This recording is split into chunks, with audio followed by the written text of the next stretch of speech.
긍휼히 여기는 자와 마음이 정결한 자, 화 편하게 하는 자도 복이 있으리라.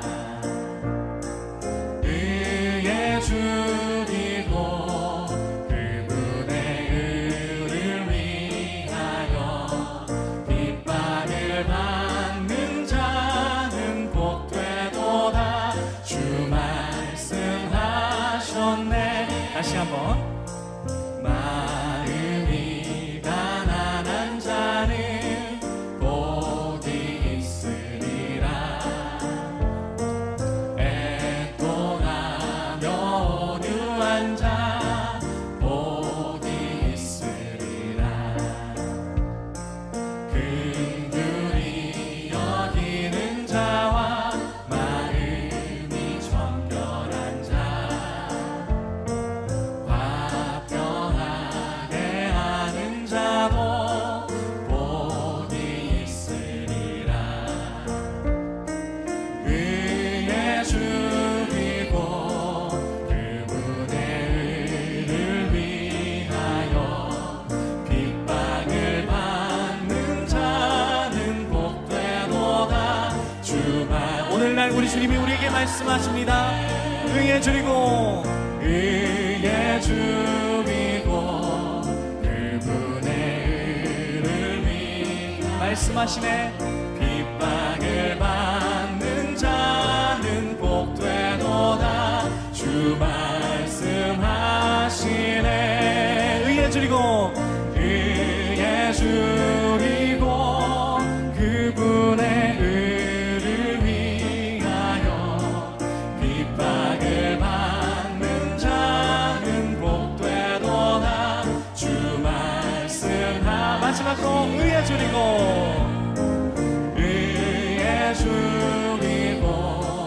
그분의 의를 위하여 빗방을 받는 자는 복되도다. 주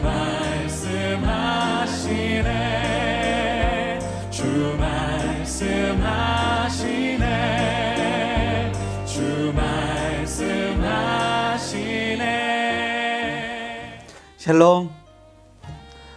팔복이라는 새로운 찬양입니다. 만나교회에서 지난주 예배 찬양으로 올라왔던 영상인데 한 주 동안 들으면서 여러분들과 같이 좀 나누고 싶어서 오늘 여는 찬양으로 선택했습니다. 뒷부분의 설교를 여러 번 듣기는 힘들 수 있지만 이 찬양 부분은 여러 번 반복해서 들으면서 아니면 만나교회를 검색해서 찬양들을 다시 들어봐도 참 좋을 것 같아요. 오늘은 말씀 나누기 전에 지난주에 이야기했던 그 이벤트 영상으로 참여한 친구 소식 하나를 먼저 나눌까 합니다. 우리 같이 볼까요? 요즘 저희 신앙생활이나 믿음에 대해서 다시 생각해 보게 되었습니다. 요즘 저희 신앙생활이나 믿음은 많이 소홀해지고 많이 흔들리고 있는 것 같습니다. 그냥 바쁘다고, 조금 힘들다고, 조금 할 게 많다는 이유로 자꾸 하나님의 말씀대로 가까이 하지 않냐고 기도를 미루는 저의 모습을 발견하게 되었습니다. 머리로는 그러면 안 되는 것을 알고 있지만 그것을 머리로만 알고 있는 저를 발견했을 때 제 자신이 많이 부끄럽습니다. 이럴 때일수록 더 기도하고 하나님의 말씀들을 가까이 하고 나가야 되지만 그러지 못하는 제가 많이 있기도 했습니다. 제가 이럴 때일수록 더 하나님 앞에 한 번 더 예배드리고 기도하고 하나님의 말씀들을 한 번 더 읽을 수 있도록 발버둥 칠 수 있는 학생부 회장이 될 수 있도록 많이 노력하고 우리 교회를 위해, 학생부를 위해, 우리 한국 교회들을 위해 기도할 수 있는 그런 하나님의 자녀가 되도록 많이 노력하겠습니다. 세진이와 여러분은 다른 상황과 다른 환경일 테지만 중요한 것은 코람데오, 하나님 앞에서 바르게 세워져가는 다니엘 공동체의 한 사람 한 사람이 되기를 진심으로 축복합니다. 오늘 우리에게 주시는 살아계신 하나님의 말씀은 구약성경 잠언입니다. 잠언 14장 25절에서 27절 말씀인데 우리 같이 함께 보도록 하겠습니다. 진실한 증인은 사람의 생명을 구원하여도 거짓말을 뱉는 사람은 속이느니라. 여호와를 경외하는 자에게는 견고한 의뢰가 있나니 그 자녀들에게 피난처가 있으리라. 여호와를 경외하는 것은 생명의 샘이니 사망의 그물에서 벗어나게 하느니라. 진실한 증인은 사람의 생명을 구원하여도 거짓말을 뱉는 사람은 속이느니라. 여호와를 경외하는 자에게는 견고한 의뢰가 있나니 그 자녀들에게 피난처가 있으리라. 여호와를 경외하는 것은 생명의 샘이니 사망의 그물에서 벗어나게 하느니라. 이번에는 조금 특별한 분께서 여러분들에게 말씀 전해 주실 거예요. 하나님께서 여러분 한 사람 한 사람에게 직접 주시는 귀한 말씀으로 받고 오늘 이 진실한 증인이라는 제목으로 전해지는 귀한 말씀에 은혜 많이 받으시기를 축복합니다. 할렐루야. 사랑하는 학생부 여러분, 안녕하세요. 2020년 후반기부터 이제 학생부를 맡게 된 이신영 목사입니다. 교회 여러 사정과 이유들이 있어서 제가 이제 2020년 후반기부터 학생부를 맡게 되었는데요. 앞으로 잘 부탁합니다. 코로나 때문에 여러분 우리가 잘 못 만나고 있어요. 그렇죠? 여러분 잘 지내고 있습니까? 얼마 전에 시험 기간이라 교회에서 열심히 공부하러 온 친구들을 만났어요. 또 과외 때문에 교회에서 또한 과외하느냐고 만나는 친구들도 있었습니다. 그런데 예배 때에는 볼 수 없는 친구들이 많이 있었어요. 참 안타깝습니다. 그 부분이 참 아쉬운 것 같아요. 그런데 지난번에 보니까 자주 못 보던 친구들이 등장했어요. 이유가 무엇일까요?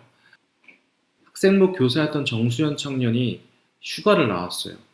그런데 그 청년이 연락을 한 거죠. 오랜만에 내가 나왔으니까 한번 얼굴 보고 싶다. 그래서 그 친구들이 주일 예배에 참석을 했던 모습을 보게 되었습니다. 얼마나 반가웠는지 몰라요. 얼마나 기쁜지 모르겠습니다. 그런데 이제 계속해서 코로나19가 퍼지고 있는 상황에서 많은 친구들이 교회 나온다는 것은 어려운 일일 거예요. 왜냐하면 믿지 않는 부모님들께서 반대하실 것이 뻔하고 또한 개인적으로 코로나19가 두렵고 내가 걸리면 어떡하지 하는 마음 때문에 걱정하고 힘들어하는 친구가 있을 것 같아요. 그런데 참 재미있게도 자신들이 필요하다고 생각하는 것, 그런 시설과 장소에는 우리가 간다는 것입니다. 마트에도 가고요, 백화점에도 들리기도 하고요, 시장에도 나가고 거리에도 나갑니다. 어른들도 마찬가지예요. 걱정은 하고 있는데 정작 방역을 잘 하고 있는 곳들에 간다는 겁니다. 그럼 교회는 어떨까요? 방역을 열심히 하고 있어요. 잘하고 있습니다. 안전수칙도 잘 지키고 있습니다. 그런데 어른들은 교회 가지 말아라 라고 말씀하세요. 물론 어떻게 될지 아무도 몰라요. 왜냐하면 목사님 집 앞에 편의점에도 확진자가 다녀갔다는 이야기를 들었습니다. 네. 코로나가 너무나도 근처에 있다는 거예요. 멀리 있지 않습니다. 바로 코앞까지 있어요. 그럼에도 교회는 열심히 방역하고 있다는 사실 여러분 잊지 않았으면 좋겠습니다. 안전수칙을 열심히 지키면서 방역에도 힘쓰고 있습니다. 저는 오늘 잠언 말씀을 여러분과 함께 나누려고 해요. 잠언은 여러분이 잘 아시다시피 솔로몬의 지혜서라고 합니다. 전 세계에서 가장 지혜로웠다라고 말하는 사람이 바로 솔로몬입니다. 그 사람이 어디에 등장하느냐? 바로 성경에 등장한다는 것이죠. 그 솔로몬이 무엇을 말하고 있는지 한번 보도록 하겠습니다. 오늘 본문 말씀인 14장 25절 함께 보도록 하겠습니다. 진실한 증인은 사람의 생명을 구원하여도 거짓을 내뱉는 사람은 속이느니라. 진실한 증인은 무엇을 한다고 말하고 있나요? 생명을 구한다고 했어요. 여러분, 무슨 말일까요? 그렇다면 진실한 사람은 어떤 사람일까 잠깐 생각해 볼까요? 착한 사람? 거짓말을 안 하는 사람? 자주 잘 사주는 사람? 그런 사람들일까요? 여러분, 피노키오라는 드라마를 혹시 아나요? 그 드라마의 주인공이 누구냐면 박신혜 씨였습니다. 박신혜 씨가 거짓말을 하면 어떻게 되느냐? 딱꼭질을 해요. 계속 딱꼭질을 해요. 멈추지가 않습니다.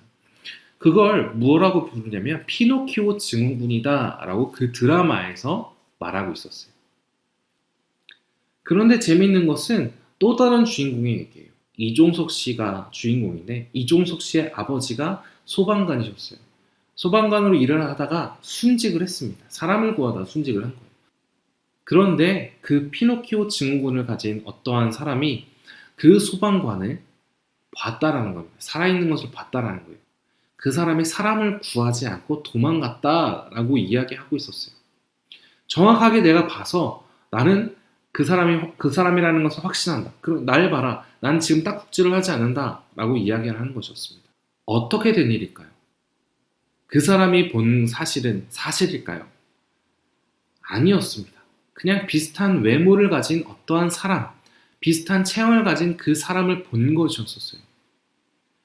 그 소방관은 순직을 했던 것이 맞았습니다. 그런데 이 사람은 딱국질을 하지 않았어요. 왜일까요? 자신이 본 것이 진실이라고 믿었기 때문입니다. 믿었다 보니까 그 사람이 딱국질을 하지 않는 것이었습니다. 그래서 어떻게 되었을까요? 그 이종석 씨의 그 집은 풍비박산이 났습니다. 가족들이 다 헤어졌어요. 자, 여러분, 거짓말을 안 한다고 해서 좋은 사람일까요? 진실한 사람일까요? 진실한 사람은요, 성경에서 뭐라고 말하고 있냐? 생명을 구한다고 말하고 있어요. 물론 거짓말을 안 하는 것이 좋겠죠. 왜요? 거짓말을 안 한다는 것은 다른 사람을 속이지 않는다는 것이기 때문이겠죠. 그러나 거짓말을 안 한다고 해서 다른 사람을 살릴 수 있을까요? 아니라는 거예요. 자, 무슨 소리냐? 진실한 사람은 하나님의 말씀으로 사람의 생명을 살린다는 거예요. 거짓말하지 않는 것, 그것보다 더 중요한 것은 진실한 자의 말에 하나님의 말씀이 있고 그 말씀으로 사람을 살린다라는 그런 이야기입니다. 뭐 교회에서는 늘 뻔한 이야기지 뭐 라고 말할 수 있어요. 맞아요. 뻔한 이야기일 수 있어요. 그런데 뻔하지만 믿는 사람이 몇 명이나 될까요? 여러분이 생각했으면 하는 것이 있어요. 무엇이냐면 여러분 학교에서 배우는 것 중에 진화론이 있습니다. 거기에 대해서 배울 거예요. 사람이 어떻게 탄생되었다고 이야기하죠? 우연히 탄생되었다고 합니다. 우연히. 빅뱅이라고 불리는 것이 있는데 빅뱅, 우주 대폭발이라고 합니다. 갑작스럽게 원소와 분자들이 부딪히면서 갑자기 우연히 행성들을 만들어내기 시작하고 그 우연으로 인해서 또한 사람이 생겨났다라고 말을 하고 있어요. 우연히 탄생되었다는 겁니다. 그리고 환경에 따라서 사람은 진화했다라고 말하고 있어요. 수천 년 동안, 수백 년 동안 진화했다라고 이야기하고 있습니다. 그런데 여러분 아셔야 할 게 있어요. 이 가운데 오류가 너무 많다라는 겁니다. 자, 봅시다. 우연히 폭발과 원소들의 충돌로 인해서 분자들의 충돌로 인해서 생겨났다는 거예요. 그런데 그것이 어디에서 시작됐냐는 것입니다. 폭발, 분자, 원소 이런 것이 어떻게 생겨났냐는 거예요. 그것을 증명할 길이 없습니다. 그런데 누군가가 만들어냈다는 거예요. 이것을 누군가가 만들어내지 않으면 있을 수 없다라는 것입니다. 너무나도 정확하게 과학적으로 이런 것들이 만들어졌는데 그것을 누가 만들었냐라는 것이에요. 그냥 있었다? 글쎄요. 우리는 무라는 것에 대해서 생각할 수 있어요. 없을 무입니다. 무. 없다. 아무것도 없다. 대기권 밖에는 공기가 없죠. 대기권 밖에는 공기가 없습니다. 없는 것에 대해서 우리가 이해하고 있어요. 이 세상이 만들어지기 이전에는 아무것도 없었을 거 아니에요. 무의 세계였을 것이라는 겁니다. 존재하고 있는 것이 아무것도 없었어요. 그런데 우리를 봐요. 우리는 존재하고 있어요. 바로 하나님께서 만드셨기 때문에 있다라는 겁니다. 우리는 생각하고 말하고 이해하고 발전하고 있습니다.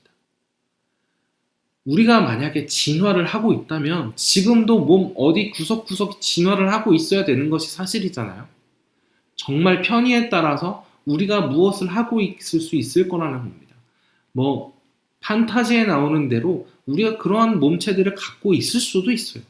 그런데 원숭이는 원숭이고 고래는 고래고 사람은 사람입니다. 변하지 않는다라는 것이죠. 여러분, 진실한 증인으로 여러분이 살아갔으면 좋겠어요. 거짓을 전하는 자는 분명히 다른 사람을 속이고 그들의 삶의 질을 나쁘게 만들고 있다는 겁니다. 죽게까지 만들고 있어요. 여러분, 하지만 성경에서는 진실된 진실한 증인은 사람에게 생명을 준다라고 말하고 있습니다. 진정한 생명은 어디에 속해 있을까요? 여러분, 진정한 생명은 하나님께 속한 줄 믿습니다. 하나님이 우리에게 생명을 주셨기 때문에 하나님만이 우리에게 생명을 주실 수 있다라는 것입니다. 그렇다면 생명을 주시는 분이 죽음에 대해서도 말씀해 주시겠죠. 우리가 죽으면 어떻게 될까요? 우리는 천국에 가게 된다라고 배웠습니다. 어디서요? 성경에서요. 성경에서 그렇게 말하고 있어요. 예수님을 믿는 사람은 천국에 반드시 가게 된다라는 것이죠. 영원한 생명을 누리고 영원한 안식을 누릴 수 있는 완전한 그곳, 천국으로 우리가 갈 수 있을까요? 우리가 가야 할까요? 말아야 할까요? 가야만 되겠죠. 그래서 목사님도 오늘 이 시간에 여러분에게 그 이야기를 하고 싶다라는 거예요. 천국에 함께 가자. 어떻게 돼서? 진실한 증인이 되어서 저 천국으로 함께 가자. 진실한 증인이 이야기하는 것은 생명이라고 했습니다. 여러분에게 생명을 주기 위해서, 생명을 살리기 위해서 여러분의 생명이 너무나 소중하게 여러분에게 천국에 함께 가자라고 말하고 있는 것입니다. 그럼 질문할 수 있어요. 목사님, 진실한 사람은 어떻게 살아가는 것이죠? 그럼 진실한 사람은 하나님의 말씀을 전하기만 하면 되나요? 물론 하나님의 말씀을 전하는 것이 매우 중요해요. 왜냐하면 그 말씀 안에 모든 것이 다 있기 때문이죠. 말씀 속에는 생명을 살리는 법, 생명을 전하는 법, 생명을 얻는 법, 살아가는 방법 등 다양한 것들이 들어있어요. 그런데 성경에선 또 다른 것을 하나 말해주고 있습니다. 26절, 27절에 말하고 있습니다. 여호와 하나님을 경외하라. 같이 읽어보겠습니다. 여호와를 경외하는 자에게는 견고한 의뢰가 있나니 그 자녀들에게 피난처가 있으리라. 여호와를 경외하는 것은 생명의 셈이니 사망의 그물에서 벗어나게 하느니라. 아멘. 자, 하나님을 경외하는 사람에 대한 이야기가 성경에 나와 있습니다. 그렇다면 경외란 무엇일까? 사전적 의미로는요, 공경하고 두려워하는 것을 말하고 있습니다. 제가 좀 더 찾아봤습니다. 두란노 성경 상식이라는 곳에 보니까 하나님을 경외한다는 것은 삶의 모든 영역에서 하나님의 절대 주권을 인정하는 가운데 하나님을 전적으로 믿고 의지하며 순종하는 삶의 자세를 말한다라고 정의하고 있어요. 자, 앞서 설명했던 것들 여러분이 기억하는지 모르겠습니다. 앞서 설명했던 것들 중에 진화론에 대한 이야기가 있었습니다. 목사님은 진화론과는 다른 창조론에 대해서 이야기하고 싶습니다. 창조론, 하나님이 우리를 창조하셨다라는 이론입니다. 우리를 만드신 분이 하나님이세요. 하나님이 우리를 만드시면서 너무나도 아름답다, 너무나도 마음 깊숙이 좋았다, 사랑스러웠다 라고 성경에 말씀하고 있습니다. 하나님은 우리를 하나님의 형상으로 만드셨기 때문에 너무나도 좋으셨다라고 이야기하고 있어요. 하나님의 형상. 우리는 누구의 모습을 닮았느냐? 하나님의 형상을 닮았습니다. 그래서 다른 동물들, 다른 식물들과는 전혀 다른 존재라는 것입니다. 그래서 우리는 생각하기도 하고 어떠한 의지력도 가지고 있고 다양한 발전을 하기도 하고 공동체로서 한 화합을 이루어가면서 살아갑니다. 동물들은 어떤가요? 다르죠. 자기가 지도자가 되고 힘으로 무엇이든지 이룰 수 있습니다. 하지만 우리는 인권이라는 것을 생각하고 다양한 것들을 더 넓은 시각으로 바라보고 있습니다. 그렇게 아름답게 예쁘게 하나님의 형상대로 지어진 하나님의 마음에 쏙 들게 만들어진 존재일 때 우리는 하나님에 대해서 어떻게 반응하고 어떻게 생각하고 있느냐는 것입니다. 하나님은 우리를 만드신 분이시고 우리를 다스리시는 분이시고 우리에 대해서 가장 잘 아는 분이십니다. 우리에 대해서 모르시는 것이 있으실까요? 없다라는 것이죠. 다 알고 계십니다. 내가 무엇을 하는지, 누구를 만나는지 어디에 있는지 하나님 우리에 대해서 무엇이든지 다 알고 계시다는 거예요. 그래서 그분에게 우리가 거짓을 말할 수 있을까요? 거짓을 이야기할 수 있을까요? 숨길 수 있을까요? 없어요. 하나님 다 알고 있다는 것입니다. 진실한 말을 할 수밖에 없어요. 경외할 수밖에 없습니다. 지금 무엇을 하고 있느냐? 예배를 하고 있느냐? 아니면은 내가 다른 생각을 하고 있느냐? 하나님은 다 아신다는 것이죠. 여러분, 무엇을 하고 있습니까? 진짜 예배를 하고 있습니까? 아니면 단지 지금 이 상황을 흘러가기를 바라고만 있습니까? 어떠한 생각을 취하고 자세를 취하고 있느냐는 것이죠. 우리가 바르게 하나님을 경외하고 예배하고 있다면 하나님은 우리에게 견고한 의뢰를 주신다는 것입니다. 원어를 보니까 오즈 미브타흐라는 단어인데 확고히 고정되어 흔들리거나 침범할 수 없는 어떤 신뢰, 확신, 소망, 그리고 피난처라고 설명하고 있습니다. 어떻다는 거예요? 우리가 하나님을 경외하면 하나님은 높으신 분이시야, 하나님은 우리의 아버지이시야, 하나님은 우리를 지으신 분이시야, 하나님은 찬양받으실 만한 분, 영광을 받으실 만한 분이야 라고 생각하면 우리에게 가장 안전한 피난처, 정말 확고한 신뢰를 주시는, 확고한 믿음과 확신을 주시는 분이시다라는 것이에요. 우리에게 평안과 사랑과 기쁨이 넘치는 저 천국을 약속해 주셨거든요. 하나님을 경외하면, 진실한 증인이 되면 어떻게 되느냐? 우리에게 영원한 생명을 주시는데 그 생명을 주시는 그곳에서는 아픔과 슬픔과 고통 이런 것들이 전혀 없다라고 말씀해 주시고 계시다는 겁니다.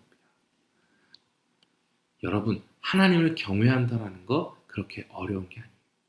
하나님을 경외한다는 것은 하나님을 인정하면 되는 것입니다. 하나님을 인정하시고 하나님을 높이세요. 하나님이 함께 하신다는 것을 확신하세요. 그러면 되는 거예요. 예배할 때 예배하시고 하나님을 찬양할 때 찬양하시고 하나님의 말씀을 들을 때 열심히 듣고 그것을 실천하면 된다라는 것입니다. 그리고 하나님의 말씀에 그 즉시 순종하시면 된다는 거예요. 그러면 하나님께서는 우리 앞에 있는 더럽고 악한 것들을 다 그 즉시 없애주실 것입니다. 그럼에도 불구하고 힘들고 어려운 일들이 있을 수 있어요. 그러나 그것은 잠시뿐입니다. 잠시뿐이에요. 잠깐 있다가 사라지는 거예요.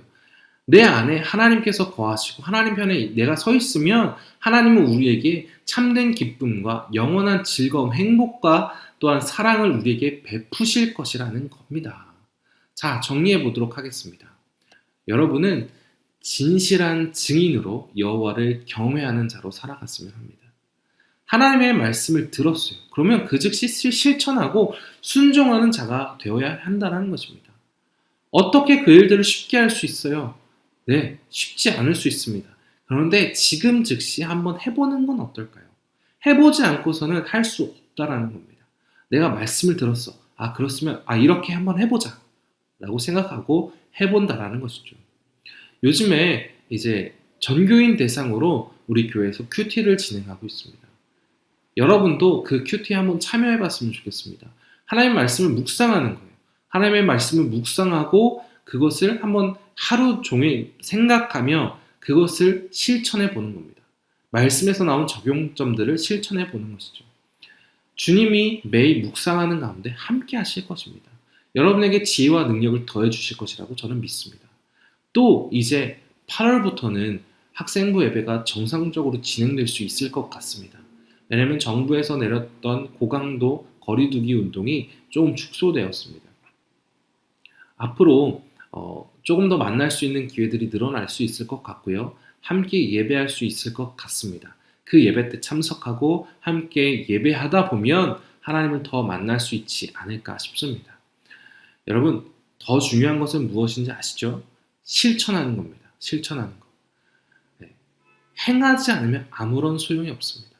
여러분이 박 목사님의 말씀을 듣고 퀴즈를 풀고서 문자를 보냈던 것처럼 여러분이 실천하지 않는다면 그 이외에 어떤 것도 나타나지 않습니다.